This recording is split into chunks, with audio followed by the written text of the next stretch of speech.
Atenção, emissoras curiosas, para 3 fatos curiosos do dia 11 de setembro. Em 1836, foi proclamada a República Rio-Grandense, depois da vitória de rebeldes sobre as tropas do Império do Brasil na Guerra dos Farrapos. Em 1987, o cantor Peter Tosh foi assassinado na Jamaica. Em 2001, uma série de ataques suicidas com 4 aviões sequestrados matou 2.996 pessoas. 2 aeronaves se chocaram contra as Torres Gêmeas em Nova York. Está entrando no ar o programa que acaba com todas as suas dúvidas. Olá, curiosos! Bom dia, curioso! Bom dia, curiosa! Hoje é 11 de setembro de 2021. Está começando o Olá, curiosos! Tudo o que você sempre quis saber sobre qualquer coisa. Programa recheado de atrações e hoje, gente, vai ser um programa um pouco mais curto, né? Foi semana de feriado, estava difícil de marcar entrevista, alguns colaboradores não puderam fazer, então o programa hoje, mas pouca coisa, um pouco mais curto para você, mas cheio de destaques. Vamos saber o que tem no nosso programa de hoje. Profissão perigo, a vida de um torcedor visitante. Haja perigo, viu? E uma homenagem a Dudu Braga, o segundinho. E o último sutiã, quem esquece, hein? O professor Fábio Dias traz um jingle espetacular. A chegada dos super-heróis Marvel ao Brasil com o Silvio Alexandre. E a origem das apetitosas Madeleines com o professor Dionísio da Silva. Tudo isso e muito mais. Hoje vai ter celebração até do Dia da Cachaça nesse programa. Então, tudo isso e muito mais no Olá Curiosos, que começa agora com um agradecimento e uma celebração. Essa semana, foi na quarta-feira, ultrapassamos a marca de 5 mil seguidores no YouTube. Olha que bacana, em um ano, 5 mil seguidores, número que vem crescendo. Ainda, né, os números do Facebook são maiores do que do YouTube, né, mas aos poucos as pessoas vão conhecendo o programa também no YouTube, né, acompanhando quando não conseguem ver as nossas playlists. Então, estamos crescendo. Agradeço a todos que estão aqui todo sábado, né?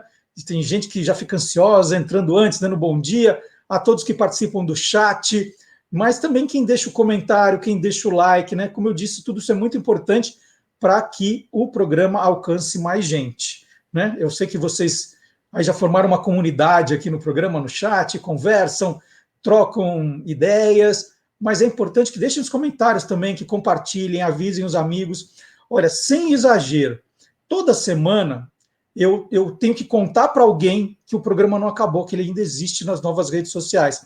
Essa semana, agora, fiz 2 lives na página do TikTok do Guia dos Curiosos, e aparecem pessoas falando assim, puxa, eu gostava tanto do programa na Rádio Bandeirantes, pena que acabou. Olha, nas 2 lives apareceram, posso dizer aí, meia dúzia de pessoas lamentando. Falei, não, gente, não acabou não. Nós estamos no YouTube, nós estamos no Facebook. Aí vou contando, pessoal, agora eu vou te seguir, vou te acompanhar, não sabia. Então é importante que vocês me ajudem a divulgar isso para outras pessoas. Então, 5 mil seguidores no YouTube em um ano, bacana. E a gente espera mais, né? A gente espera mais gente vindo, não só para acompanhar o programa, mas para acompanhar tudo que a gente faz sobre curiosidades. Então vamos lá, vamos começar o programa. Agora a responsabilidade aumenta, né? Vamos começar o programa com o Gilmar Lopes. O Gilmar, ele é pioneiro na checagem de fatos. Quando ninguém falava do termo ainda fake news, o Gilmar já trabalhava desde 2002 desvendando as notícias da internet, se elas são verdadeiras ou farsas. Vamos lá, Gilmar?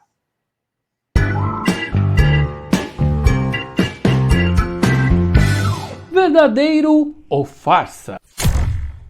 Essa imagem circula desde abril de 2019 e voltou a fazer sucesso agora nas redes sociais em agosto de 2021. Ela mostra o rei do pop Michael Jackson, ainda jovem, sem camisa e com um monte de mancha pelo corpo. O texto que acompanha essa foto diz que essa é uma rara fotografia do Michael Jackson, que que nunca quis falar em público sobre o vitiligo, uma doença que supostamente ele teria. E aí, o que você acha? Será que essa foto é real, hein? Será que isso é verdadeiro ou farsa? É farsa! Essa foto é uma montagem. A foto original foi tirada em 1981 por Lynn Goldsmith, em Massachusetts. De acordo com a descrição publicada lá no site oficial do fotógrafo, essa foto foi tirada em cima de um telhado durante o pôr do sol. A foto original é essa aí, ó, onde a gente pode ver que não tem nenhuma mancha no tórax do Michael Jackson. Em 1983, o cantor Michael Jackson revelou ao público que tinha uma doença que fazia com que a sua pele começasse a branquear. O Michael Jackson, na época, não deu muitos detalhes sobre a sua doença, mas só foi após a sua morte que o médico Dr. Christopher Rogers confirmou à CNN que Michael tinha mesmo vitiligo após examinar o corpo do astro do pop. O vitiligo é uma doença autoimune que afeta a pigmentação da pele e tem causa desconhecida. Bom, geralmente o vitiligo é assintomático e também ele não é contagioso, viu? A gente não pega vitiligo de ninguém. Então, amiguinhos curiosos, essa foto que mostra o Michael Jackson sem camisa e com o corpo cheio de manchas é farsa. Essa montagem foi feita em cima de uma foto tirada em 1981. Na foto original a gente pode ver que ele não tem nenhuma mancha no corpo. E aí, você quer saber se o que está rolando na internet é verdadeiro ou farsa? Então entra lá no www.e-farsas.com. Tem gente que anda de um prédio para o outro numa corda. Tem gente que coloca a cabeça dentro da boca de um leão. Tem gente que trabalha no esquadrão antibomba. Tem gente que faz show do homem-bala, né? Aquele que sai de um canhão. Mas nada é tão perigoso quanto a vida do jornalista Rodrigo Barneski, que está lançando o livro Forasteiros, Crônicas, Vivências e Reflexões de um torcedor visitante, não um torcedor de futebol só, é o que vai na casa do adversário. Rodrigo, dá para dizer que você gosta de viver perigosamente, né? Bom dia. Bom dia, Marcelo. Não sei se é tão perigoso quanto essas atividades que você colocou, mas de fato é uma vivência de muitos riscos, de muitos perrengues, de muitas situações difíceis, mas é também uma vivência apaixonante, né? O que me levou, inclusive, a escrever o livro, a querer contar essas histórias e dividir com muito mais gente. Mas tem uma dose de adrenalina bem forte quanto todas essas outras atividades que eu listei aqui, né? Porque não é... Você fala assim, não, eu vou ali ver um jogo de futebol e volto. Tem um monte de coisa envolvido pelo que você conta aqui. Tem. O livro ele surge para contar a história do torcedor visitante, que eu entendo que é um protagonista do futebol pouco lembrado pela mídia, e de fato não é para qualquer pessoa. Você aceitar encarar um território hostil, uma torcida que te odeia, encarar a polícia que normalmente não é muito gentil com o torcedor de fora, e eventualmente chegar numa situação de bater a porta na cara do estádio, não ter ingresso para você e ter que voltar para sua cidade sem ver o jogo. Isso aconteceu comigo já e acontece com muita gente o tempo todo. Então, esse tipo de história é o que eu acho que deveria ser contada de maneira mais correta e mais abrangente. Bom, eu vou pegar um exemplo aqui que você dá no livro, que é uma viagem que você fez aqui do lado, para Belo Horizonte. Né? Você já fez viagens internacionais, a gente vai tocar nesse assunto. Mas Belo Horizonte, aí você conta que não dorme direito, passa fome, passa frio, o ônibus, as empresas alugam sempre os piores ônibus para os torcedores organizados, né? O posto de gasolina não gosta que o torcedor organizado desça, aí tem que esperar o comboio da polícia. Quer dizer, não é para gente fraca, né? Não é, e depende de você ter um sentimento muito forte pelo seu time e uma disposição muito grande para encarar situações adversas. Eu relato nesse capítulo, inclusive, o que é uma caravana de torcida, quais são as dificuldades que aparecem, e acho que quem lê o livro pode enxergar um certo romantismo ali, uma certa idealização das dificuldades e do que eu passei. Mas é que a vida é feita disso também, né, Marcelo? É feita dos momentos em que você tem que se superar e tem que encarar situações muito adversas. Então ali é um pequeno retrato do que é viajar com uma torcida, do que é enfrentar os ônibus caindo aos pedaços, e frio, fome, às vezes tomar porrada da polícia. E eu procurei ser muito honesto no livro, inclusive para contar que tem coisas erradas que acontecem numa caravana de torcida. Tem coisas erradas que acontecem dentro de uma torcida. Por mais que eu seja integrante de uma organizada, eu sei que tem muita coisa errada. E eu procuro contar isso com muita honestidade, com muita transparência. Espero que as pessoas enxerguem assim também a minha tentativa de ser o mais correto possível ao apresentar os fatos. Bom, eu esqueci de dizer que o Rodrigo é palmeirense, ele conta isso desde o começo do livro. A torcida organizada é a Mancha Verde. Tem que, para fazer essas viagens, você tem que fazer parte de uma torcida organizada ou dá para ir por fora, Rodrigo?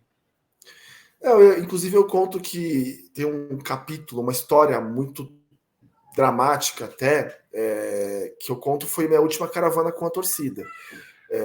Quando houve um dos ônibus foi baleado, né, por uma torcida rival, e ali eu percebi que eu ia seguir nessa trajetória de visitante por conta própria, de ônibus de linha, de avião, de carro, com amigos, e não mais com a torcida. A torcida é uma das formas, normalmente a mais barata, a mais arriscada, mas hoje, eu com 2 filhos, né, tendo uma família constituída e tal, eu sigo nessa rotina, né, até antes da pandemia, claro, indo de avião, de carro, de ônibus de linha, de maneira muito mais controlada. Então, há diversas maneiras de fazer isso. E hoje, inclusive, especialmente nos jogos fora de casa, tem empresas que fazem esse tipo de pacote turístico mesmo, para quem quer passar alguns dias em Buenos Aires, por exemplo, com todo o conforto, e ver o jogo também, com ingresso garantido, com um setor específico, com guia.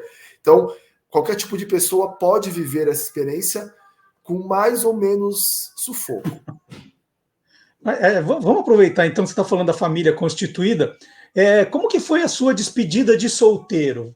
Atenção, gente. Ele vai contar como foi a despedida de solteiro que tem aqui no livro. Pois é, eu cheguei para minha esposa ali então para minha noiva, né, em 2012, e disse: olha, a minha despedida de solteiro eu quero fazer em Buenos Aires, um fim de semana de 5 jogos com amigos.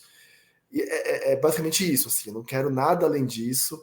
E ela concordou, porque sabia que isso era muito importante para mim, eu sempre fazia esse tipo de viagem, e até por saber que com o casamento muita coisa muda, né? Eu queria ter esse momento de uma transição ali, de uma despedida de um momento de solteiro. Então, fomos alguns amigos, meu irmão, primo, amigos, passar um fim de semana em Buenos Aires para ver alguns jogos, culminando com um super clássico River e Boca no Monumental de Núñez. Foi o último clássico argentino com as 2 torcidas, porque depois disso houve também torcida única na Argentina. E foi um fim de semana de parrijas e bebedeiras e jogos de futebol. Era o que eu precisava para me despedir da vida de solteiro e entrar na vida de casado. Foi muito bom. Mas não mudou tanto assim na vida de casado, você continuou indo bastante, né? A diferença é que agora minha esposa vai junto, né? A gente sempre. Eu pego a tabela dos campeonatos, né? Eu estou falando sempre antes da pandemia, claro. E vejo quais são as possibilidades de viagem para o Rio, para Recife, para Salvador, para outras cidades. E ela vai junto, e agora os filhos também, na medida do possível. E hoje é mais difícil fazer o que eu fazia antes, mas eu dou um jeito, assim. Eu abri mão de muita coisa na minha vida, mas o futebol é o que eu não consigo, é algo que faz parte da minha identidade. Então, eu sempre dou um jeito de seguir adiante com essa vida de viagens e de aventuras pelo Brasil e pela América Latina. Rodrigo, sem dar muito spoiler aqui do teu livro, né, Os Forasteiros, no jogo Palmeiras e Peñarol, que está quase no final do livro aqui, eu achei que você fosse morrer naquele dia. Esse dia eu falei assim, agora esse livro deve ser póstumo. O que aconteceu nesse jogo? Eu também. Foi a Batalha Campal de Montevidéu. O Palmeiras ganhou do Peñarol no seu novo estádio, né, o campeão del siglo. E em função de uma declaração impensada do Felipe Melo, o volante, alguns meses antes, o clima era muito tenso por parte de algumas alguns torcedores do Peñarol. E com a vitória do Palmeiras e a briga que aconteceu no gramado, aquilo foi também para fora de campo. E ali um pequeno grupo de torcedores organizados impediu uma tragédia, né? As imagens, quem quiser procurar as imagens no YouTube, são chocantes, porque é um pequeno grupo que segura a invasão de uma multidão no braço, na força mesmo. Se não fosse aquilo, Marcelo, haveria uma tragédia, porque tinha muita família, muitas pessoas ali que estavam como turistas mesmo, gente de idade, mulheres, crianças, e um pequeno grupo segurou. A adrenalina que eu senti naquele dia foi enorme, né, porque a briga aconteceu dentro de campo, na arquibancada, fora de campo, com uma tentativa de invasão de quem estava do lado de fora do estádio. E eu procurei relatar isso de maneira até episódica, para que as pessoas entendessem a extensão do que aconteceu e do que poderia ter acontecido. De fato, uma tragédia foi evitada naquele dia, felizmente. Você está falando que os policiais nem sempre protegem os forasteiros, né? No caso aí os estrangeiros. E no caso do Uruguai, pior, né? Porque nem polícia são seguranças contratados pelo clube que não estão nem aí se vai acontecer alguma coisa com você, né? Pelo que você relata. Mais do que isso, até os seguranças do estádio do Peñarol naquele dia, eles ajudavam a torcida da casa, repassando objetos, pedaços de cuia de chimarrão, que voavam de um lado para o outro, eles pegavam e devolviam para que eles atirassem mais coisas no nosso lado. E foi só com a chegada da polícia de choque local, depois, muito tempo depois, que a situação foi digamos, tranquilizada. Mas durante esses minutos pós-jogo e durante meia hora, 40 minutos, foram momentos de muita tensão realmente. As pessoas ligando do Brasil para lá e querendo falar e procurando notícias de gente que não tinha roaming no celular, não tinha sinal no celular. Foram momentos muito tensos mesmo. E diante de tudo isso, o que você acha dessa questão, então, da torcida única, né? Ou de diminuir tanto a quantidade de torcedores visitantes? A tua opinião sobre isso, Rodrigo? Marcelo, torcida única é o decreto de falência do Estado. É você decretar que aí pessoas não podem conviver no mesmo ambiente, que você não pode ter a diversidade, que você não pode ter o convívio entre aqueles que são diferentes. E eu procuro no livro destacar o quanto eu considero importante o meu oponente, o meu rival. Eu posso ter uma relação de animosidade e de rivalidade mesmo, mas eu preciso dele. Eu forjo a minha identidade na presença do meu rival, do meu adversário, né? E o que acontece em São Paulo já há 5 anos é que o Ministério Público e as autoridades decretaram torcida única. Os episódios de violência continuam acontecendo longe do estádio, muito longe. Todo clássico que acontece hoje tem briga em Ferraz de Vasconcelos, Itaquaquecetuba, Carapicuíba, em locais muito distantes, porque quem quer arrumar briga, antes ou agora, vai arrumar. Vai dar um jeito de se confrontar com o seu adversário, com o seu inimigo.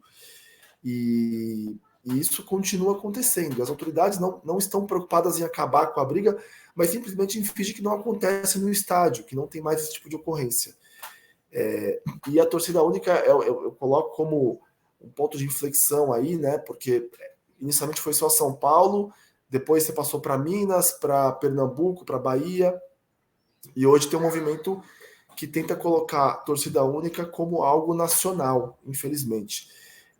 E o que os torcedores muitas vezes não entendem, eu, por exemplo, como palmeirense, a não ter um corintiano no meu estádio, e isso para mim é uma violência contra mim, inclusive, isso significa que eu, palmeirense, não posso ir ao estádio do Corinthians no jogo do retorno.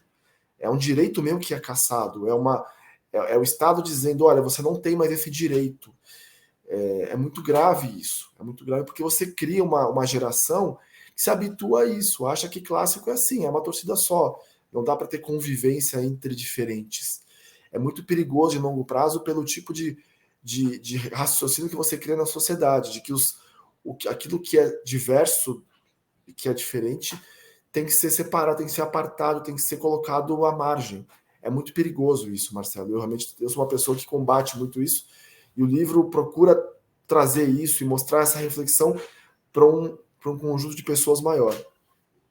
Sabe que é louco mesmo, porque eu sou mais velho que você, Rodrigo, e eu frequentei muita arquibancada, não porque já era dividida, mas às vezes nas cadeiras, eu ficava alguns jogos nas cadeiras, e eu ia com um amigo palmeirense, a gente sentava um do lado do outro, né? Ia ver clássico, eu aqui, ele aqui, nas numeradas, nas cadeiras, não havia divisão.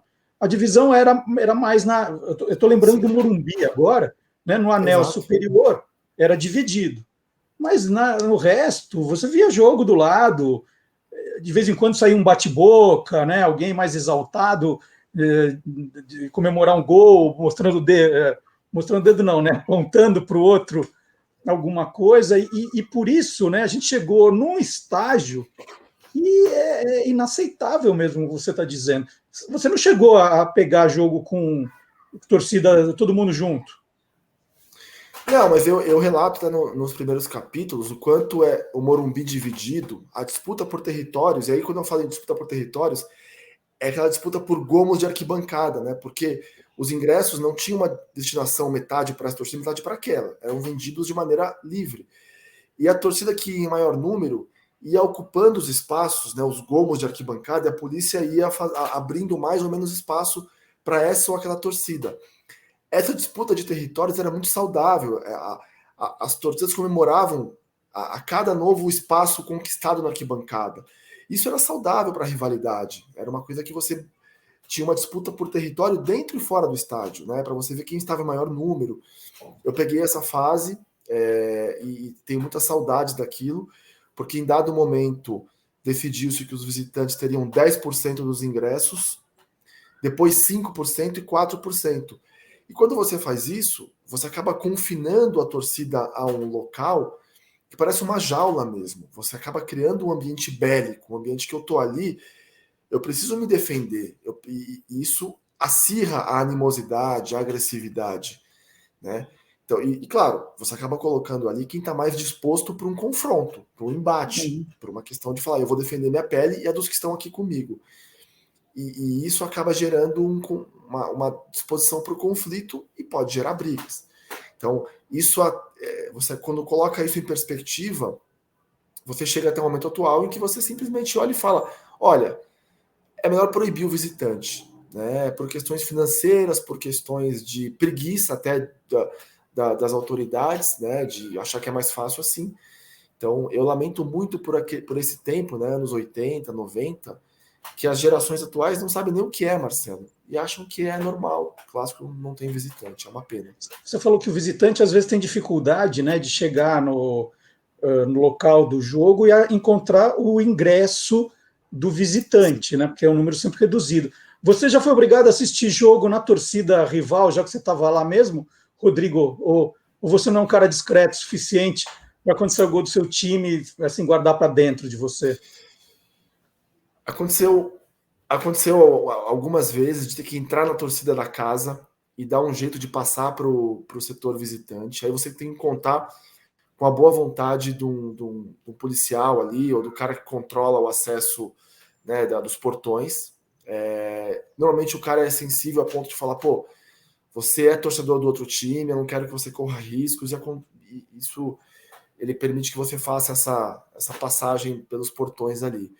Mas já houve pelo menos uma situação em que eu tive que ver um jogo no setor central da Vila Belmiro, porque não tinha mais ingresso para o setor visitante, são 700 ingressos na Vila Belmiro, e a gente foi expulso do estádio porque a gente comemorou o gol, e ali foi muito arriscado realmente, né? E a gente foi expulso, com razão até. Mas ali foi uma coisa de extravasar na hora do gol, e a gente correu muito risco. Então, não recomendo para ninguém. Olha, vou falar, quem acompanha todas as histórias aqui do Rodrigo vai ver que ele não recomenda um monte de coisa aqui, mas é um livro sensacional, porque assim, eu nunca vivi essas situações. O máximo que eu corri risco assim, fui assistir um Corinthians e São Paulo, com os meus 2 filhos mais velhos, são paulinos na época, e aí falei, bom, como eles me pediram, eu vou assistir na torcida do São Paulo. E eu já era jornalista na época, falei, acho que eu estou correndo risco, mas vamos lá, né? Não fui reconhecido. E uma vez eu fui fazer uma brincadeira, mas aí nem era jogo. fui no Orlando Duarte, estava lançando um livro sobre o Palmeiras, agora no Aliança, aqui, né, no Parque Antártico. Eu falo aqui porque é aqui do lado de casa. E eu fui fazer uma brincadeira, ele tinha lançado um do Corinthians, foi lançar um do Palmeiras. Aí eu levei o meu do Corinthians para pedir autógrafo lá no Palmeiras. Gente, essa eu quase não saí vivo. Mas ó, isso não é nada comparado aqui às histórias que o Rodrigo Barneski conta em Forasteiros, Crônicas, Vivências e Reflexões de um Torcedor Visitante, da editora Grande Área. Livro muito legal, muito legal. Tem muito suspense. Ele fala, não, agora ele não escapa, agora já era, né? E ele está aqui, ó, vivinho da Silva aqui com a gente. Parabéns, viu, Rodrigo? Que coragem, viu? Gostei demais. Obrigado, Marcelo. Agradeço pelo espaço, pela oportunidade. É um livro, como você colocou, né? Não tem por que esconder isso. Eu sou palmeirense, mas o livro não é para palmeirenses. Ele é também para palmeirenses, mas o ponto, e isso tem me deixado muito feliz de ver as pessoas, torcedores de outros clubes, do Corinthians, do São Paulo, do Flamengo, do Cruzeiro, do Sport, do Grêmio, do Inter, do Santa Cruz, do Paysandu, foram pessoas do Brasil inteiro que leem o livro e falam: obrigado, cara, porque eu me senti representado aqui, né? É a vivência de um torcedor, qualquer que seja ele, que o que muda no fim das contas, Marcelo, é a cor da camisa, é a sua relação com o seu clube, mas a experiência de torcedor é a mesma. Então eu procurei escrever um livro para qualquer tipo de torcedor, para qualquer pessoa que viva arquibancada, que tem esse sentimento. Por isso que eu trago muitos relatos de outras torcidas e das minhas vivências pela América Latina, por exemplo. Então, tem histórias de jogos em Buenos Aires, no Chile, na Bolívia, no Uruguai, que procuram dar esse caráter mais amplo. Então, qualquer torcedor que tem essa vivência de arquibancada vai ler e falar: pô, eu consigo me enxergar aqui, né? Essa dificuldade, essa vivência, esse sufoco que ele passou, eu já passei também. Então, agradeço a você pelo espaço, pela oportunidade, e a todos que já leram o livro, ou que vão ler ainda. Estou aberto até para conversar sobre o livro, para receber os comentários aí de quem se identificar, ou quem tiver críticas também. Acho que isso me ajuda também a melhorar para os próximos que, espero eu, virão. Muito legal. Muito obrigado, viu, Rodrigo? Bom final de semana para você. E agora nós vamos provar que não é só o Rodrigo que é curioso, não. O mundo inteiro é curioso. Vamos ver.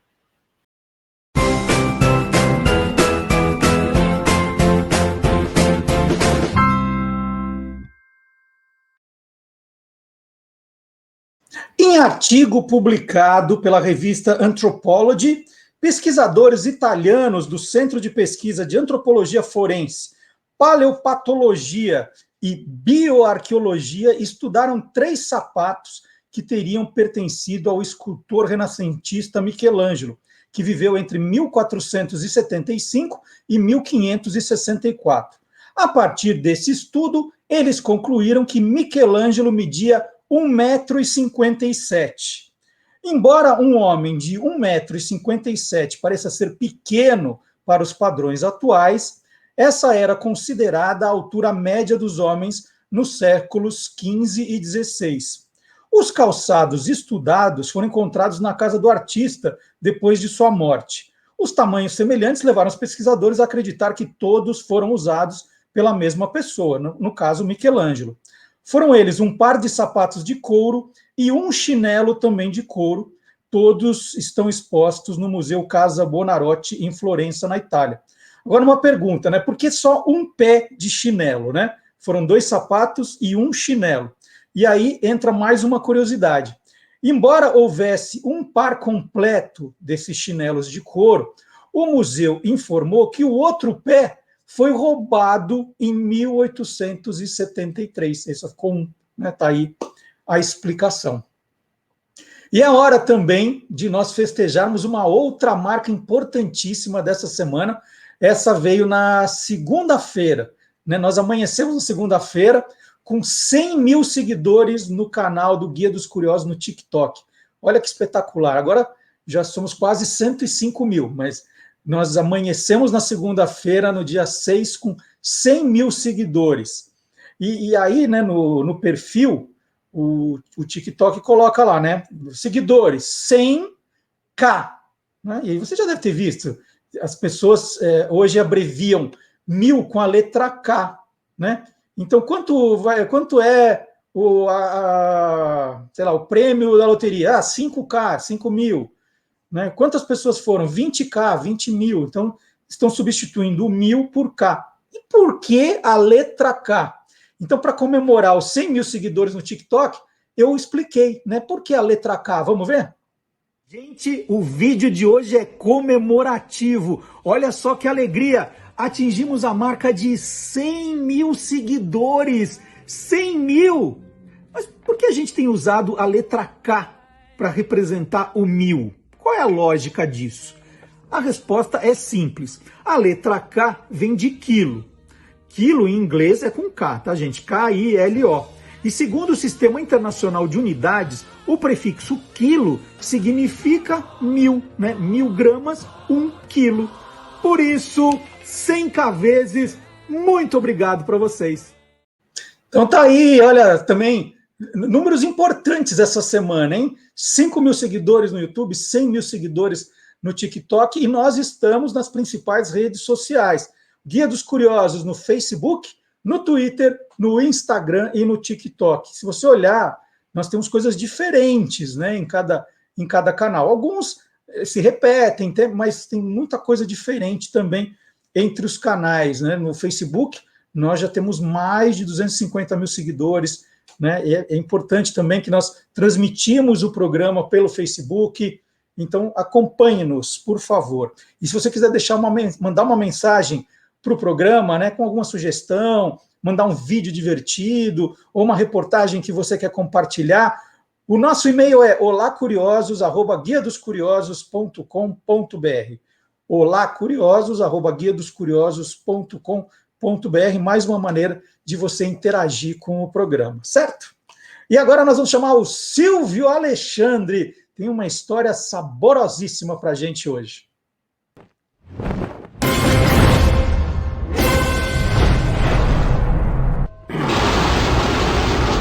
Universo Fantástico. Em setembro de 1966, estreava na TV americana o primeiro desenho animado da Marvel.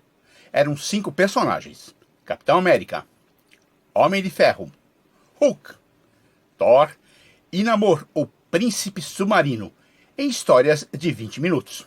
Com o nome Clube Marvel Super-Heróis, foi lançada no Brasil em 1967. Em São Paulo, pela recém-fundada TV Bandeirantes.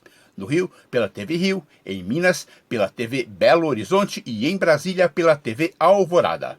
Ao mesmo tempo, chegavam nos postos de gasolina as revistas em quadrinhos Super-Heróis Shell.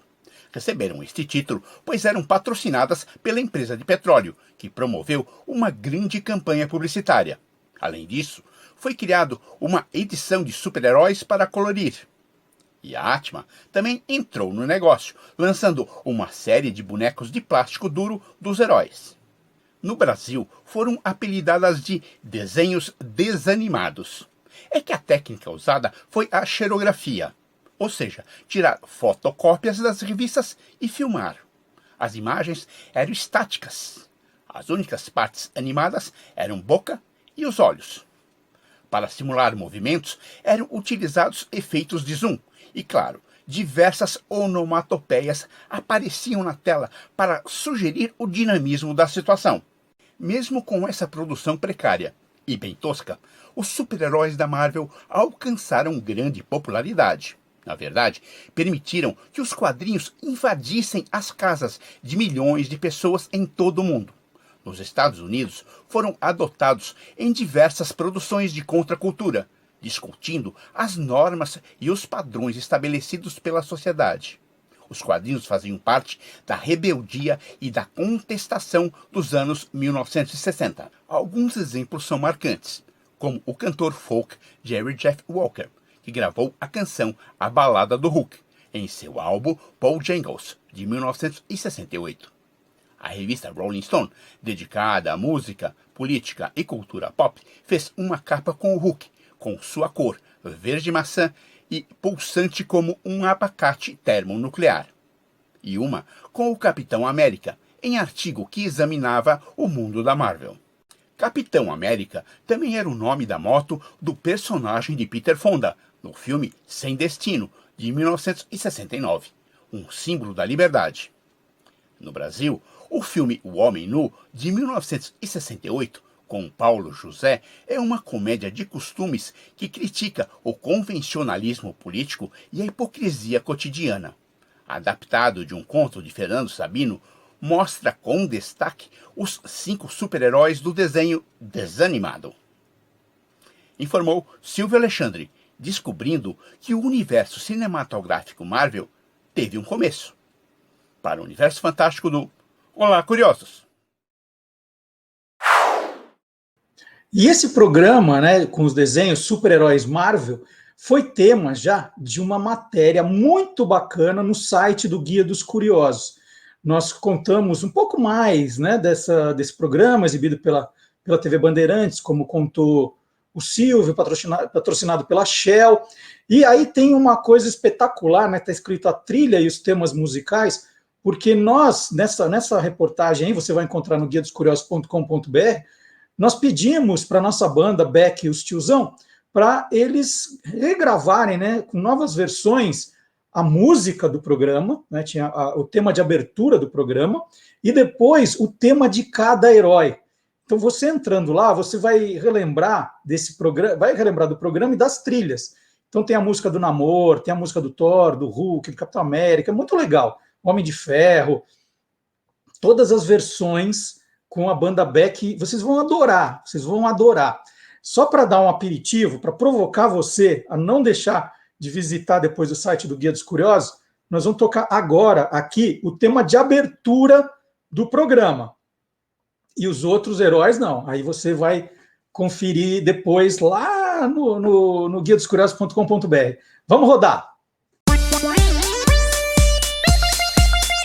Um é tétrico, neurótico, antiestético, super-herói. É metálico, elétrico, magnético, super-herói. É aquático, exótico, magnífico, super-herói. Os Marvel super-heróis são geniais. Super força da cabeça até os pés. Papo firme, não conhecem o revés. Um viking imortal com martelo infernal. E o galante lançador do escudo voador. Campeões universais e lutadores sem iguais. Os Marvel super-heróis são geniais.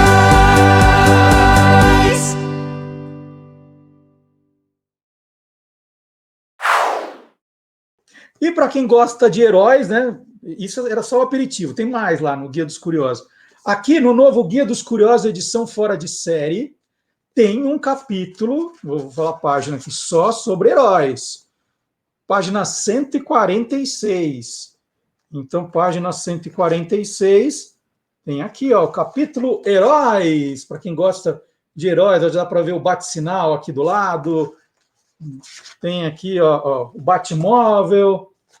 Tem também, aqui fala do Superman, do Thor, tá aqui. Tem mais? Do Hulk tem também. National Kitty, Chapolin Colorado. Então, Guia dos Curiosos, edição fora de série, tá ali atrás, aqui atrás, e aqui comigo. E se você estiver interessado, na descrição do vídeo, tanto no Facebook quanto no YouTube, tem um link direto para você ir para a loja e comprar. Se você preferir também, no site do Guia dos Curiosos, tem um banner, um botão, e você vai direto, vai cair na editora direto, certo? Vamos ver agora, nós vamos chamar o professor Fábio Dias. Esse comercial que o professor Fábio Dias nos traz, né, é espetacular, Eu não lembrava, aí quando ele me mostrou, falei, gente, que comercial! Vamos lá, a hora do nosso Clube do Jingle.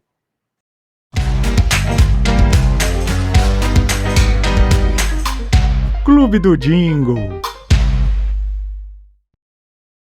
Uma das campanhas mais premiadas da publicidade brasileira é o Meu Primeiro Sutiã, da Valizer, de 1987, criada pela Camila Franco e pela Rose Ferraz, sob direção de criação de Washington Oliveto. Esse comercial fez tanto sucesso, a campanha foi tão vitoriosa, que nos anos seguintes, vários desdobramentos, vários outros comerciais nasceram acompanhando o mesmo conceito. Um deles foi o que eu escolhi para trazer hoje. Eu escolhi esse comercial porque ele tem um jingle muito incomum, muito curioso. Sobre o tema That's Amore, Vicente Salva e Edgar Gianulo criaram um jingle que mesclava frases em inglês e em português, iam descrevendo o estado de espírito de um homem que acabava de sair de um prédio ao amanhecer, completamente apaixonado pela noite que teve com a namorada, e ele passeava pela cidade, tentava tomar café, tentava ler jornal, mas não conseguia se concentrar em nada, justamente porque estava apaixonado. O espectador só ia identificar isso ao final, com a assinatura da Valizer, ou seja, dizendo que o último sutiã a gente também não esquece. Vamos assistir e relembrar esse comercial que fez muito sucesso no início dos anos 90. The daylight is coming, si fa giorno, it's like a dream, oh what a night d'amore. Play with birds gives me joy, brings me back to when I was a foolish boy. I'm just breathing amore for my little bambina. The red flowers remind me of your burning sweet bocca bella. Let me have un caffè to dream on my bambinella. Try to read the paper, but news means so little to my cuore. Who cares? I just care for amore.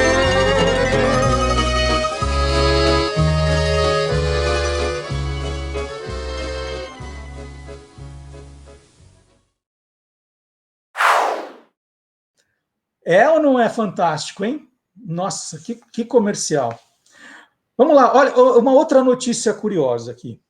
Pelo segundo ano consecutivo, La Tomatina, o festival anual de guerra de tomates, que reúne até 30 mil pessoas na cidade de Buñol, na Espanha, foi cancelado. Né? Pelo segundo, foi o ano passado e esse agora. O novo cancelamento foi recebido com muita tristeza pelos agricultores locais que fornecem tomates para a festa. O La Tomatina é uma tradição espanhola criada em 1945. Foi aquele banho de molho em todo mundo, né? Aquela brincadeira de tomate para tudo que é lado, e é tradição. Quanta gente vai para a cidade, né? E aí os agricultores que plantam tomate para ser vendido para a festa, segundo ano consecutivo, o que eu faço com esse monte de tomate? Foi aí que entrou a famosa marca de ketchup Heinz, e uma ideia bastante curiosa. A Heinz comprou toda a produção reservada para o festival e lançou uma edição limitada, batizada de Heinz Tomatina. Olha que ideia, né? Que em vez de brigar, você pode pegar o tubo do ketchup Tomatina e tomar um banho com ele. O rótulo traz um tomate amassado para celebrar visualmente a popular tradição espanhola. Genial, genial a ideia, genial. Eu adorei, né? Tem gente que fala assim, nossa, mas estragam tanto tomate lá, né? Tanta gente passando fome, estragando tomate. É a tal da tradição. Agora, a ideia de pegar os tomates e fazer o ketchup... Aliás, essa semana, no TikTok e no Instagram do Guia dos Curiosos, quem não viu pode ver, eu contei uma curiosidade muito legal sobre o ketchup Heinz. Não sei se vocês estão acostumados, né? Mas na embalagem do Heinz está escrito assim, Heinz, 57 variedades. Eu falei assim, gente, será que existe 57 variedades de ketchup? Né? E aí eu conto a história desse tal de 57 variedades. Se você é curioso, dá uma olhadinha. Foi publicado na quarta-feira no Instagram e no TikTok. É só procurar o canal Guia dos Curiosos, vocês vão adorar essa curiosidade do Heinz. E outra coisa importante, né, que vocês viram no Fatos do Dia, e eu queria contar uma historinha aqui. Hoje é 11 de setembro, é uma data... Hoje, 11 de setembro, já todo mundo lembra do que aconteceu, né, o ataque terrorista aos Estados Unidos, a destruição das Torres Gêmeas, 20 anos, né, de 2001 para cá, são 20 anos hoje, Então, vocês estão vendo reportagens na televisão, filmes estreando, muita gente falando, e é um daqueles acontecimentos que todo mundo acaba se lembrando de onde estava e o que estava fazendo na hora em que recebeu a notícia. Tem algumas notícias tão impactantes que a gente não esquece, né? Por exemplo, onde você estava quando soube da morte do Ayrton Senna, quando soube da queda do avião dos Mamonas Assassinas, da queda do avião da TAM, né? E geralmente são tragédias assim, em que são tão impactantes que a gente lembra o que estava fazendo, onde estava. E aí eu queria contar para vocês o meu 11 de setembro de 2021, porque eu estava nos Estados Unidos naquele dia, e eu estava justamente naquele dia eu ia fazer um voo para Nova York, né? Os aviões interceptados estavam indo para Nova York ou para outras cidades, mas os dois das Torres Gêmeas interceptados, sequestrados, estavam fazendo esse caminho, e bate um medo, né? E aí eu vou contar a minha história rapidamente, e hoje eu vou contar essa história também numa live no TikTok, a partir das 17 horas, hoje sábado, para quem está assistindo aqui sábado de manhã. Eu e minha mulher, né, na época éramos namorados, estamos fazendo um ano de namoro, um ano e pouquinho de namoro, nós resolvemos trocar alianças em Nova York, essa é a nossa ideia, né? Aquela coisa de comédia romântica, né? Sintonia do amor. Então nós resolvemos fazer uma viagem para os Estados Unidos, nós queríamos conhecer Los Angeles, São Francisco, algumas cidades desse caminho, e depois nós atravessaríamos os Estados Unidos para terminar a viagem em Nova York. Eu tenho até guardado aqui a nossa programação de viagem. Então, aqui, ó, a gente fez uma programação de viagem, saímos de São Paulo no sábado, dia 1º de setembro. Então, está aqui. E aí era Los Angeles, Monte Rey, São Francisco, e nós resolvemos ir para Las Vegas, porque nós queríamos ver um espetáculo de um grupo novo, que estavam falando que era muito bom, que era um tal de Cirque du Soleil, né? Então nós marcamos de ir para Las Vegas para assistir o tal do Cirque du Soleil, que nós queríamos ver, e depois, no dia, vamos ver se dá para mostrar bem aqui, no dia 11 de setembro, irmos para Nova York, um voo que saía de Las Vegas às 9 da manhã. Não, às 11 da manhã, às 11 da manhã. 9 da manhã era o horário para se apresentar no aeroporto. Então, esse era o nosso voo para Nova York naquele dia. E aí, olha só, né, nós escolhemos hotéis mais simples no caminho, e falamos assim, bom, como nós vamos passar só 2 noites em Las Vegas, vamos pegar um hotel um pouco melhor e depois, né, pelo menos para 2 noites mais glamourosas. Aí pegamos um hotel bem caro. E aqui no nosso diário de viagem, que nós temos guardado hoje, né, que a gente escreveu algumas coisas dessa viagem, eu até coloquei uma curiosidade aqui. Nós ficamos no hotel MGM, e eu não sei se o recorde foi batido, mas quando eu escrevi aqui no caderninho, eu coloquei o MGM Grand é o maior hotel do mundo, são mais de 5.000 quartos. Para dormir em todos eles, uma pessoa precisaria de 14 anos e 3 meses. E nós ficamos, eu coloquei aqui no quarto, 11.415. Era tanto elevador naquele hotel, que se a gente se confundisse, não ia achar o quarto tão rápido. Bom, mas essa foi a ideia. Fomos então para Nova York, para Las Vegas, e depois iríamos para Nova York. No dia 11 de setembro, nós acordamos, falamos assim, bom, vamos tomar café da manhã, e a gente já pega as malas e vai embora. A gente já tinha acertado o shuttle do hotel para o aeroporto. E aí, né, aquele hotel cheio de gente, o cassino, nós descemos para tomar o café, né? Aí, passando no cassino, você obrigatoriamente, para ir para o café, tem que passar para os restaurantes do café, tem que passar pelo cassino, aquelas televisões ligadas e as pessoas vendo, né? Aí eu vejo uma foto das Torres Gêmeas pegando fogo e o título, America Under Attack, né? América sob ataque. A minha sensação foi assim, gente, deve ser algum filme novo que estreou. Para mim era totalmente improvável que aquilo estivesse acontecendo de verdade. E eu comentei com a minha mulher, falei, Maísa, olha só, deve ser filme novo, tal, né? As pessoas ali olhando, deve estar estreando, deve ser alguma coisa assim. Nós tomamos café, ninguém falou nada para a gente, saímos e as pessoas continuando vendo lá o noticiário, né?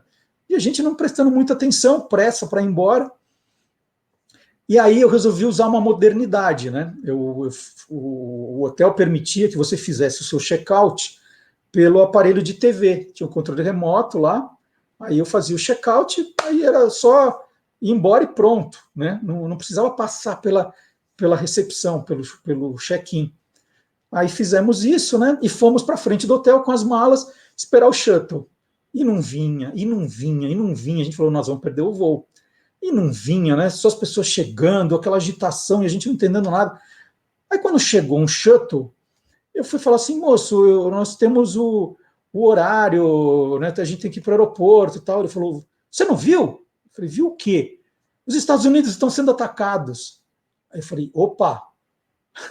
Falei, opa, peraí, então aquilo que eu vi na televisão é verdade, né? Então nós pegamos as malas e voltamos aí sim para a recepção. E a recepção estava um caos, né? Porque todo mundo agitadíssimo. E aí falei, e agora, né? A gente não vai conseguir sair daqui, eu fiz o check-out. Aí nós voltamos, aí e falei assim, e o pior, né? Esse hotel estava muito mais caro do que a gente planejou para essa viagem, não era para... A gente queria só passar 2 noites. E aí nós voltamos para a recepção, né? Não precisou explicar o motivo, claro, todo mundo estava sabendo o que estava acontecendo. E eu sei que a recepção já estava tudo preparada e era alguma coisa assim, nós pagamos, na época, algo como $139 a diária. E aí eles falaram, não, o senhor vai voltar para o quarto em que estava, né? O quarto é seu, e nós vamos fazer um preço especial para o que está acontecendo. Então, eles baixaram de 139 para $99 naquela primeira noite. E disseram que nós faríamos, então, essa renovação dia após dia. E o hotel foi muito generoso, porque a cada noite que nós passávamos ali, eles diminuíam o preço. Então, a primeira noite foi 99, depois 89, 79, 69, né? E assim, não dava para sair de carro, porque imediatamente todas as locadoras alugaram todos os carros disponíveis, né? Os americanos pegaram aquilo e se mandaram. O aeroporto fechado, o espaço aéreo fechado, a gente ali preso no quarto, vendo o que estava acontecendo pela televisão, né? Imagens chocantes. E aí nós resolvemos, então, não vamos ligar na Varig e dizer que a gente não quer voltar por Nova York. Para que ir para Nova York, né? A gente volta por Los Angeles, a gente está aqui do lado. E aí ficava tentando ligar na Varig, eles não tinham previsão, né? Falaram, não, o senhor liga amanhã. Todo dia eu acordava, ficava com o telefone no Viva Voz, esperando que alguém atendesse. Às vezes demorava 2 horas para alguém atender, deixava ali a musiquinha tocando. Então foi um terror, né? Foi um terror, porque estava todo mundo em pânico, você via pessoas recebendo notícias de mortes de conhecidos, então estava totalmente sem clima, e a nossa ideia de comemorar em Nova York, né? Falou assim, não, vamos nos casar no alto do Empire State Building, né? Vamos trocar as alianças lá, perdeu totalmente sentido, mas falou, não vamos em prédio nenhum, né? Eu sei que a Varig não liberou, né, quando o espaço aéreo abriu, a Varig não liberou a nossa volta para Los Angeles, disseram que era melhor nós seguirmos com as passagens do jeito que estavam. Nós tivemos que voltar para Nova York, né, no dia 16, segundo a minha agenda, foi no domingo, 11 de setembro foi numa terça, e nós conseguimos ir para Nova York no dia 16. No dia 16, conseguimos o voo, né, também terrível, né, o medo que todo mundo estava de andar de avião. Em geral, o espaço aéreo americano, na hora de pico, tem 5.000 aeronaves sobrevoando o país, né, naquela época eram 5.000, né, mas os voos diminuíram bastante, as pessoas ainda muito assustadas. E eu tinha, no dia 16, a primeira comunhão do meu filho mais velho, o Rodrigo. E eu comecei a ver, né, comecei a ficar desesperado que eu ia perder a primeira comunhão, como eu perdi. Porque eu só consegui ir para Nova York no dia 16, e ainda ficamos 3 dias em Nova York para conseguir remarcar o voo para o Brasil. E o voo para o Brasil ainda nos obrigou a ficar 10 horas esperando no aeroporto de Nova York, né? Nova York estava uma desolação total, então a gente tentava sair para comer alguma coisa, né? Mas não existia clima para fazer turismo, né? A gente via a cidade ali em luto, nós também preocupadíssimos, né? Qualquer barulho estranho à noite já assustava, querendo voltar logo, então foi e a gente pensou, né, puxa vida, no dia 11 de setembro nós tínhamos também um voo, né, e você pensa, puxa, poderia ser o nosso voo, por que não? Né? Esses foram muito mais cedo, mas nós estamos fazendo esse voo. E eu tenho guardado aqui, né, você sabe que eu gosto de guardar, a minha passagem no dia 11 de setembro, é a passagem Las Vegas, Nova York, que eu tenho guardado. Então, isso que a gente não esquece do que fez nessa data. E é engraçado que é uma viagem que, de repente, apagou na mente, né? Os passeios legais, tal. Eu estava até olhando aqui o diário, falei assim, nossa, parece que eu apaguei tudo isso que aconteceu antes. Quanta coisa legal, né? Mas foi esse sentimento que ficou marcado. Então é isso, e quem quiser ler mais, nós temos várias reportagens muito emocionantes no site do Guia dos Curiosos sobre o 11 de setembro. Tem essa aí, né, essa mais geral, mas tem os cães heróis, tem os memoriais. Depois eu voltei para Nova York em 2019, eu perdi um pouco, em 2019, fui visitar o memorial do 11 de setembro, um lugar muito, muito, muito forte, de grande impacto. Então é isso, gente, só queria contar essa curiosidade. Hoje, às 17 horas, eu vou falar mais sobre essa aventura do 11 de setembro numa live no TikTok, tá? Puxa, depois de tanta história, né, agora é hora de chamar o professor Ward Marx.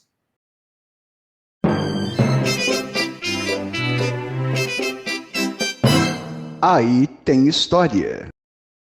Olá, curiosos! Ela é consumida em todo o território nacional por todas as classes sociais, até porque tem os preços mais baratinhos e os caríssimos. Ela tem muitos nomes, dos engraçados aos carinhosos, mas o mais conhecido é cachaça. E aí tem história. Nos tempos coloniais, nós tínhamos muita cana-de-açúcar, lembra o ciclo da cana-de-açúcar? E tínhamos engenhos e moendas espalhados por todo lado. Nesse cenário, a produção de cachaça era muito importante. Ela era usada como moeda de troca junto com o tabaco para pagar o tráfico de africanos que eram trazidos para cá para serem escravizados. Além desse uso, digamos, na economia, havia um largo consumo por aqui. E isso prejudicava muito o comércio e o consumo da bagaceira, que é um subproduto do vinho, feito obviamente com o bagaço da cana, e que vinha de Portugal. A metrópole não estava gostando nadinha da concorrência que a colônia estava fazendo. Tentando barrar o progresso da cachaça, Portugal determinou a proibição da fabricação e da venda de cachaça, da nossa querida canjibrina, no dia 13 de setembro de 1649. O que obviamente não funcionou, claro. Continuou-se a produzir e a consumir cachaça de monte, mas na ilegalidade. Mas exatos 12 anos depois, em 13 de setembro de 1661, os proprietários de engenhos, cansados da perseguição que sofriam do governo português, rebelaram-se nesse dia 13 de setembro e tomaram a cidade do Rio de Janeiro na revolta da cachaça. Foi uma revolta violenta, eles ficaram durante 5 meses em combates com as autoridades. Teve gente ferida, teve gente morta e a repressão foi brutal, e o líder da revolta foi condenado à morte e executado. Mas o governo português percebeu que não dava para lutar, não dava para enfrentar o inevitável e acabou aceitando. O comércio, a produção, a venda, o consumo passaram a ser liberados. E é por isso que 13 de setembro é o Dia Nacional da Cachaça. É isso. É sua saúde, Marcelo! E no programa da quinta-feira passada, o Magalhães Júnior apresentou um personagem de sucesso feito por 2 atores. Peraí, como assim? Um personagem feito por 2 atores ao mesmo tempo? Ao mesmo tempo. No começo da televisão não tinha essa história de videotape, né, transmissão ao vivo, né, era transmissão ao vivo para outro estado, né?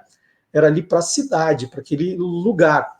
E aí um programa de sucesso que era exibido na mesma noite em São Paulo e no Rio de Janeiro tinha que ter 2 atores para o mesmo personagem. E um desses personagens é o Mendigo da Praça. É uma história sensacional. Ele falou de outros casos, tá? Mas o principal foi o Mendigo da Praça. E aí fica o convite para você ir até, se você já estiver aqui no YouTube, é aqui mesmo. Se você estiver no Facebook, e dá uma olhadinha no canal do Guia dos Curiosos no YouTube e acompanhar o Magalhães Júnior. O programa é sempre quinta às 8 da noite, mas dá para ver a hora que você quiser, dá para maratonar, você vai se divertir se você gosta da história da televisão. Quem não perde esse programa é o Bruno Mazeu, gente. Bruno Mazeu adora o Quem Te Viu, Quem Te Vê do Magalhães Júnior. Então vamos lá. Um trechinho do programa da quinta-feira passada, só para dar vontade para você e depois assistir o programa inteiro.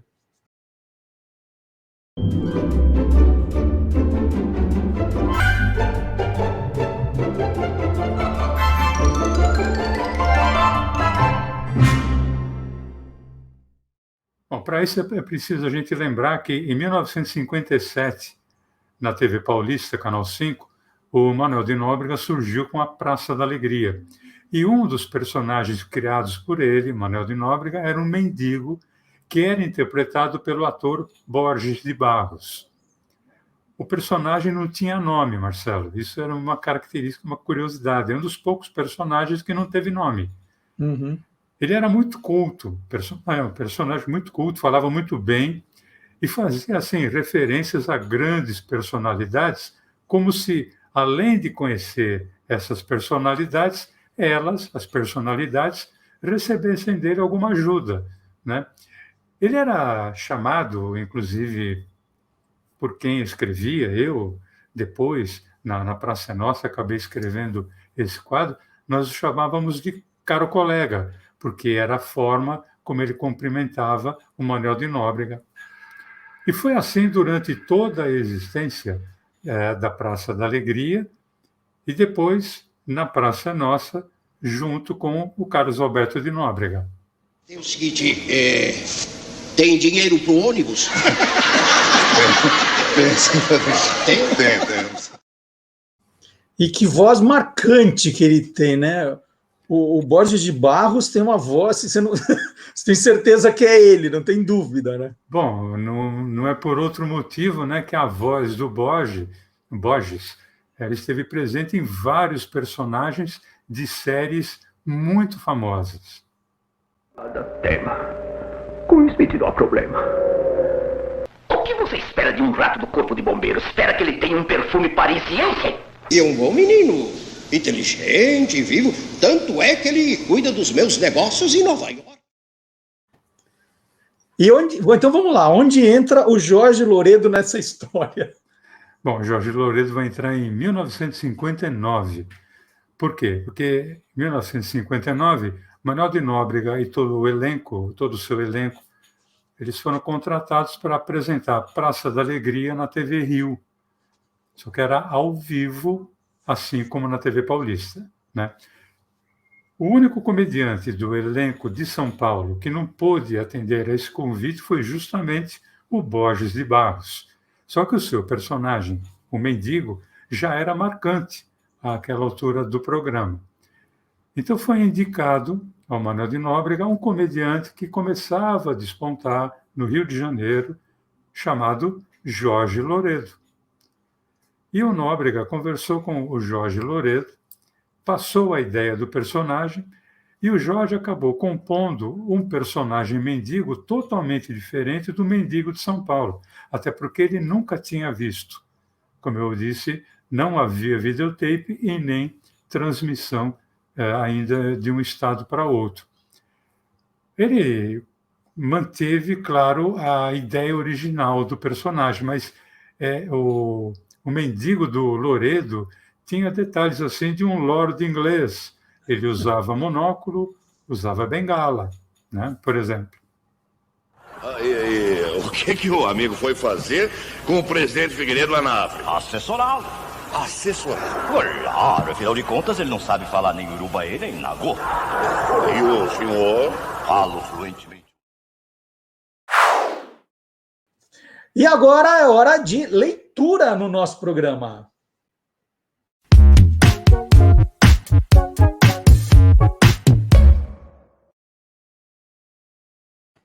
Bom, nas últimas semanas eu tenho falado muito de livros curiosos, né? Mais para a linha de referência, falando de curiosidades dos autores. Hoje eu vou falar um pouquinho de literatura. São 2 livros que eu li agora.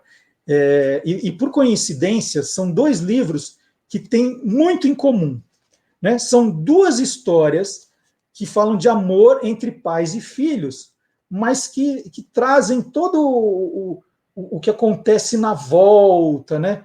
É a relação pai e filha, mas que tem muita história por trás. Vou começar com esse aqui, O Lugar.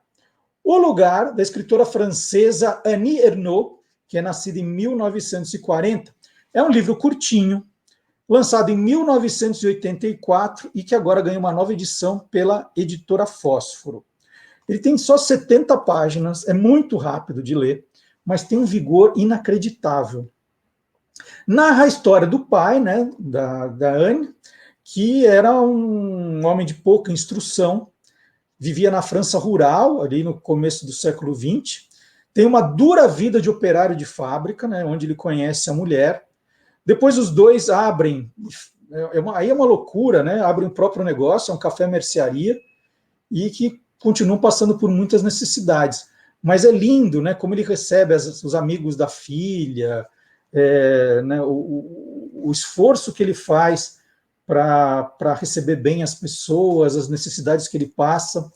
Anne é uma das criadoras do gênero literário conhecido como autoficção contemporânea. Então, esse é um dos que eu li agora, bem curtinho, e que tem muita relação, né, que eu falei que são histórias de amor de pai e filha, com o Caderno de Memórias Coloniais, aqui, da Isabela Figueiredo.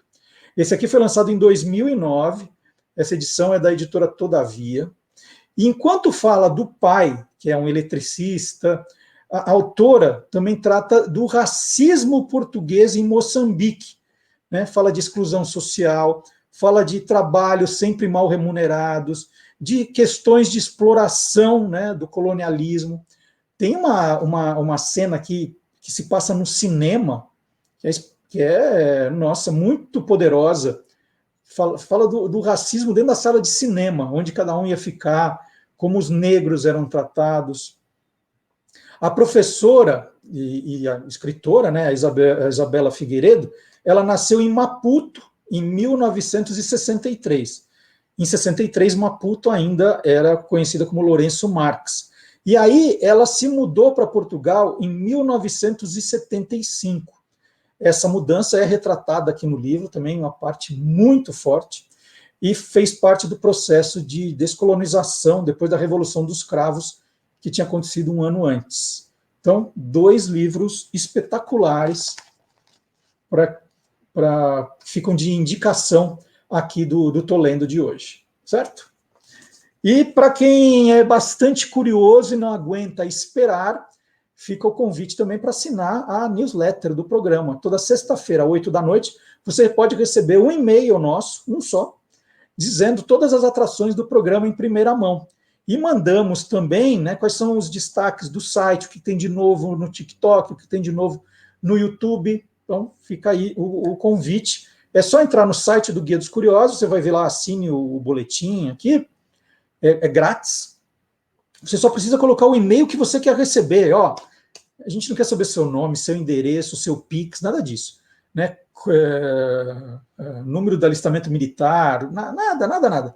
É seu e-mail que você quer receber. Aí você dá uma olhadinha, sexta-feira, 8 da noite, recebeu? Dá uma olhadinha na caixa de spam, se não ficou preso, tal, você libera, pronto. Cansou de receber, pega lá, descadastra e não recebe mais, não tem exceção. E outro convite também, todos os dias, às 7 da manhã, no Instagram e no Facebook e no Twitter do Guia dos Curiosos, você pode curtir 5 efemérides curiosas. Isso também tem aumentado a audiência, muito bacana. E por falar em Instagram, gente, a gente está pertinho dos 10 mil seguidores. No Instagram, esse número 10 mil é meio mágico, né? Tem que passar dos 10 mil para você ser alguém no Instagram. E a gente está bem pertinho, né? Está ali, ó, um pouquinho menos de 500 pessoas. Nós precisamos.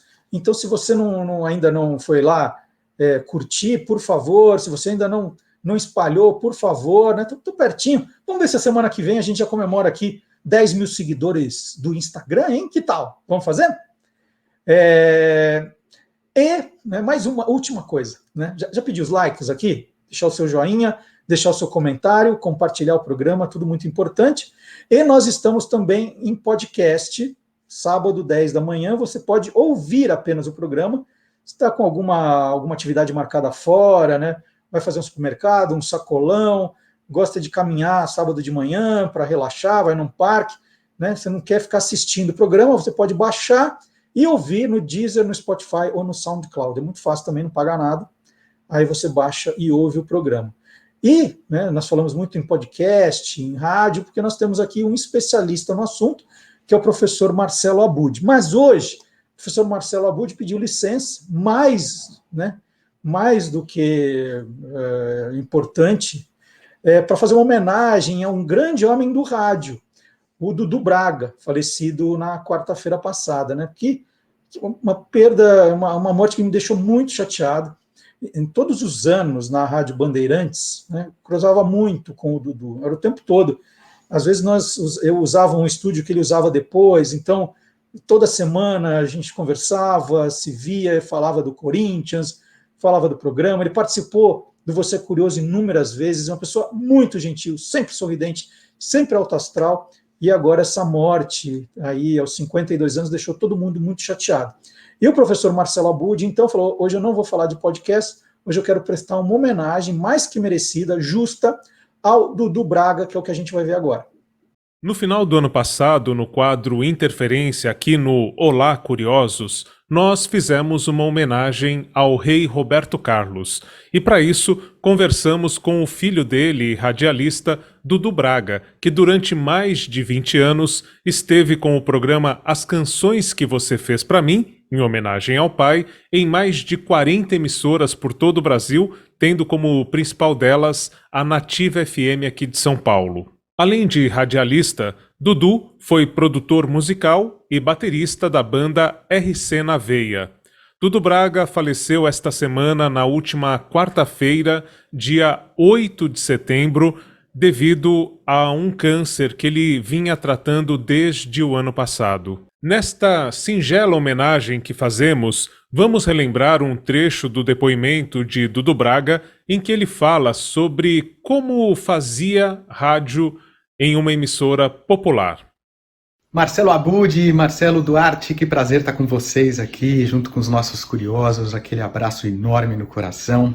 E é uma honra estar aqui, né, junto com vocês, para falar justamente sobre rádio, sobre a paixão pela rádio, nesse especial sobre o paizão, o rei Roberto Carlos. Aliás, comecei já falando paizão, né? Paizão porque é a forma como eu me dirijo ao meu pai, porque a rádio é muito próxima da gente. Então, os termos que a gente usa são esses, bem próximos mesmo. Paizão, os amigos, as pessoas que a gente ama, aqueles abraços carinhosos. A rádio de companhia é assim que se faz. Além das músicas do paizão, que interpretava com a banda de rock RC na Veia, O Dudu Braga, quando perguntado que música gostaria de gravar, citava sempre a música de Ivan Lins e Vitor Martins, Lembra de Mim. E nós vamos lembrar, agora, quando a saudade chegar, de Dudu Braga sempre com um sorriso no rosto e com a simpatia que o caracterizava no rádio e na música. É isso. Até a próxima, pessoal.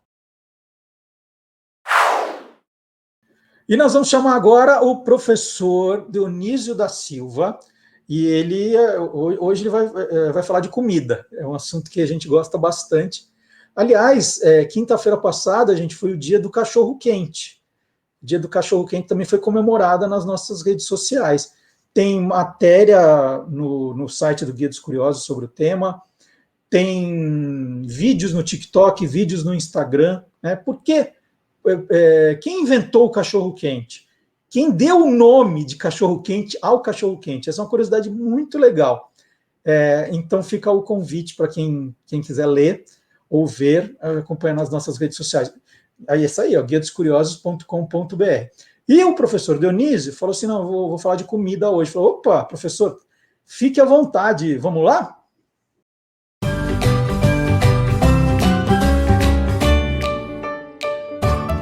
Palavra nua e crua. O nosso querido Marcelo Duarte fez uma bela intervenção sobre a origem da bolacha Maria, que tem esse nome porque foi uma homenagem à princesa russa Maria Alexandrovna, quando foi para a Inglaterra para casar-se com o Duque de Edimburgo, em Londres, não é? No século XIX. Ele deu detalhes saborosos, como ele os dá no seu Guia dos Curiosos. Eu vou falar hoje deste bolinho aqui que eu gosto muito, o Madeleine, que também tem uma história curiosa. Foi levado para a França no século XVIII por uma princesa polonesa chamada Maria, que ao se casar com o poderoso Luís XV, o rei francês Le Bien-Aimé, o bem-amado, foi ali que o nosso Dias Gomes se inspirou para fazer o bem-amado para o teatro, para o cinema, para a literatura, para a televisão. O bem-amado que foi vivido pelo Odorico Paraguaçu, pelo Lima Duarte. Eu quero supor que, sendo um grande escritor, todo grande escritor é um grande leitor, ele tenha conscientemente ou inconscientemente se inspirado nesta figura. Mas a Madeleine, então, os franceses dizem que foi inventada por umas monjas de um convento francês que homenagearam Santa Maria Madalena. Depois da Revolução Francesa fechou esse convento e elas liberaram a receita da Madeleine, do bolinho Madeleine, não é, para os confeiteiros de Paris e arredores, e assim se disseminou pela França inteira. Madeleine, eu compro aqui no Rio a Madeleine, está aqui o plástico em que elas vêm. A Madeleine tem para concluir agora, tem uma função importante na obra monumental do Marcel Proust, Em Busca do Tempo Perdido. Quando a tia mergulha o bolinho Madeleine na xícara de chá, ele tem com esse gesto a evocação de muitas lembranças saborosas, deliciosas lembranças, e ele faz aquele memorial. Muito obrigado e até de repente. E vocês viram aí? Falei, professor, o que é esse boneco aí no seu colo, né? Aí ele até me mandou uma mensagem que eu falei assim, professor, eu não estou entendendo esse boneco que você colocou. Deixa eu ver, ele me respondeu. Deixa eu achar aqui, professor Dionísio, que eu achei muito engraçado, né? Olha aqui, ó. Esse gordinho bigodudo no meu colo está aí, que é uma série em que explico. Estou fazendo uma série em que eu explico a origem das palavras café, chá e outras bebidas e comidas trazidas pelos portugueses em suas navegações, tal como sintetizada nos belos versos de Camões. Na quarta novos campos ara, e se mais mundo houvera, lá chegara, que lemos em Os Lusíadas. Então ele está fazendo uma série e aproveitou, deu uma paradinha para falar com o Olá Curiosos também. Então está explicado. Eu falei, o que é isso? Eu tomei um susto quando eu vi. Vamos lá, nós estamos chegando ao final do programa. Eu expliquei, gente, hoje o programa ia ser menor, né? Foi uma semana menor também, uma semana mais curta. Alguns colaboradores aí tiveram outros compromissos, viajaram, tinha colunista de mudança. Então a gente, mesmo os entrevistados, né? Teve um entrevistado que deu cano, e aí estava difícil de marcar com mais alguém, né? Tudo muito, muito corrido essa semana. Então nós fizemos um programa mais curto, mas cheio de coisas, né? Tinha bastante atração, bastante assunto, então tá valendo. Então E aliás, né, você fala assim, tá bom, mas o que eu vou fazer agora que estava programado de ficar te vendo das 10 ao meio-dia? Então faz o seguinte, dá uma chegadinha no Quem Te Viu, Quem Te Vê, se você não viu ainda, assiste, vai dar certinho o tempo. Era aquele tempo que você precisava, tá? Ou aproveita e pega algum dos programas que você perdeu. Feito? E nós estamos chegando ao fim do programa de hoje, então, e nós vamos terminar com música, né? Tradição é terminar com música. Africa é a música mais conhecida da banda americana Toto, formada por músicos veteranos de estúdio. Ela foi lançada em 1982. A banda teve 2 fases. A primeira, de maior sucesso, foi entre 1976 e 2008. E depois, sem o mesmo sucesso, de 2010 a 2019. Então, muito obrigado pela sua companhia. Esqueci de falar, gente. Olha, a gente teve a Semana da Pátria aqui, tem os meus 2 livros novos, hein? Independência ou Zero, com o Esquadrão Curioso, e Memórias Póstumas do Burro da Independência. Ganhei 2 reportagens ótimas. Uma na Folha de São Paulo, da Marcela Franco, e outra do Rodrigo Casarim, da página 5 no UOL, né, falando desse livro aqui. E tem também Independência ou Zero. Se você é professor, professora, né, ou quer ler para filho, pai, sobrinho, entra no site do Guia dos Curiosos, tem também o link direto para você conhecer mais os livros. Então, terminei de falar. Vamos, então, agora para o encerramento do programa com a banda Beck e os Tiozão. Africa. Sábado que vem tem mais, gente. Tchau. Playback.